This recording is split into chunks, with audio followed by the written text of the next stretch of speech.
মনোযোগ দিয়ে শুনো, সবর নিজের মধ্যে আনো। উত্তম বদলা দেওয়ার মালিককে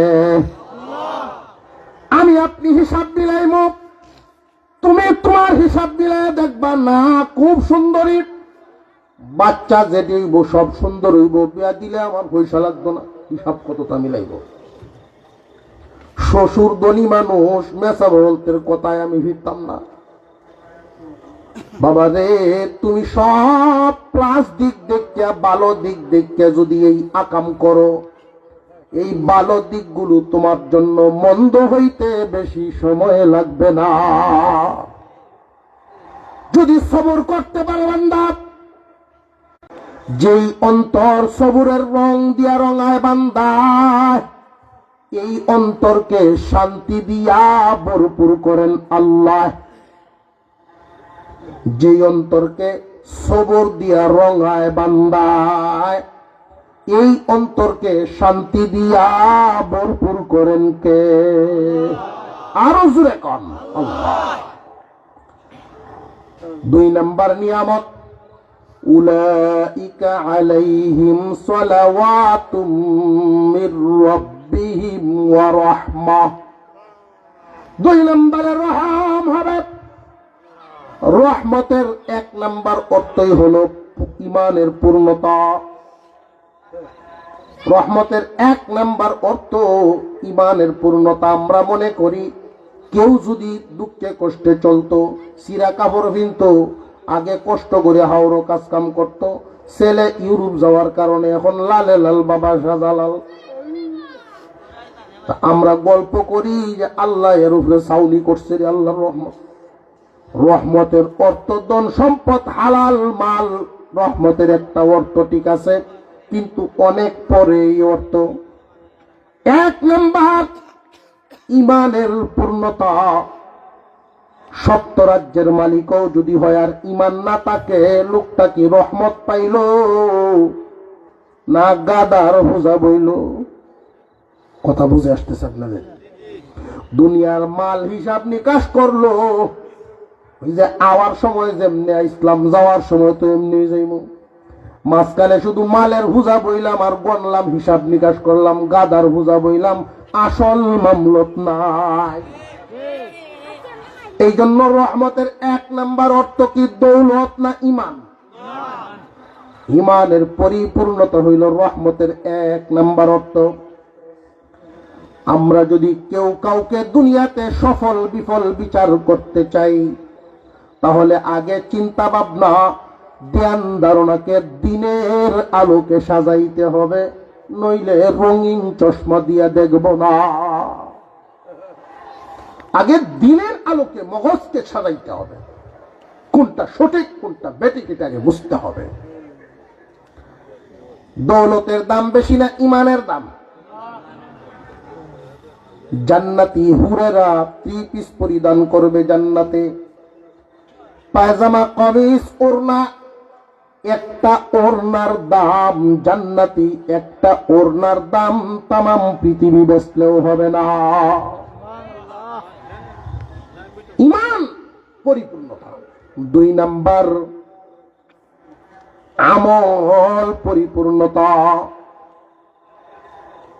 ঈমানদার পূর্ণ হবে, নেককার পূর্ণ হবে। আমল করার মতো মন মানসিকতা মেজাজ আল্লাহ দান করবেন, পূর্ণ আমলদার। বুঝবেন আল্লাহর রহমত প্রাপ্ত। রহমতের 2 নম্বর অর্থই পুরোপুরি আমলওয়ালা। ধনী ঠিক নামাজ পড়ে না, আমরা দেখতেছি বড় বড় মাছ খায়, কিন্তু মরার পরে কিতা খাইব? বাস। ঠিক না ঠিক? দুনিয়াতে মাছ খাইতে পারে, নামাজ না ভরে গেলে কিতা খাইব? আসতে কইছি, আপনারা একটু জোরে কইও না একজন মেশে। কিন্তু দুনিয়ার জমিনে যদিও আলু ভর্তা ডাইল দিয়া দুনিয়াদারি করে, কিন্তু আমলওয়ালা জীবন। 3 নম্বর অর্থ হলো সুস্থতা। হাওর ভর্তি জমিন ডাক্তারে না করছে, সকালে 2 রুটি, বিকালে 2 রুটি, দুপুরে 1 কাপ ভাত, এর বাইরে গেলি মরবা। কি লাভ হইল? গিয়ে ট্রাক ভরে ফল আনছে, খালি ছায়া দেখে আর জিব্রাটা বাইরে হইল না, খাইতাল না। ঠিক না বেটে? সুস্থতা এত বড় এক নিয়ামত। অসুস্থ যে ব্যক্তি সে জানে সুস্থতা কি নিয়ামত। যে ব্যক্তি পুরোপুরি সুস্থ আছে, আল্লাহর একটা রহমত তার মধ্যে। সুস্থতা কয় নাম্বার রহমত? রহমতের কত কত নম্বর অর্থ? এটা নম্বর বুঝলে তো না। তফসির মাহফিলে আসলে মেজাজটা, ব্রেনটা রকম লাগে ছাত্রদের মতো, ছাত্রদের মতো, সাথে সাথে লয়ে লাগে কথা বলো। রহমত আমরা মনে করি দুনিয়ার দ্বন্দ্ব। রহমতের 1 নাম্বার অর্থ কি বললাম আমি? পূর্ণ ঈমান। 2 নাম্বার অর্থ পরিপূর্ণ আমল বলা। 3 নাম্বার অর্থ সুস্থতা। 4 নাম্বার অর্থ হালাল রুজি রোজগার সহজ হওয়া, হালাল তরিকায় রুজি রোজগার সহজ হওয়া। 5 নাম্বারে নেককার একটা বিবি হওয়া। কোন কোন মুফাসসিরিন কেরাম রুজি রোজগার রে আরো পিছনে নিছেন, নেককার বিবিরে আগে আনছেন। রুজি রোজগার গর্বটি হইলেও লাভ নাই, বিবি যদি বালা না হয়।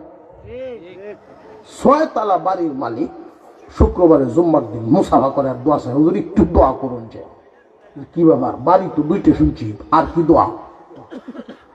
সারা দেশের মানুষে সালাম দেয়, গড় গেলে দাম নাই। মনোদুঃখ। নেককার বিবি আল্লাহর রহমত, নিনা রহমত না। 5 নাম্বার নেককার আওলাদ।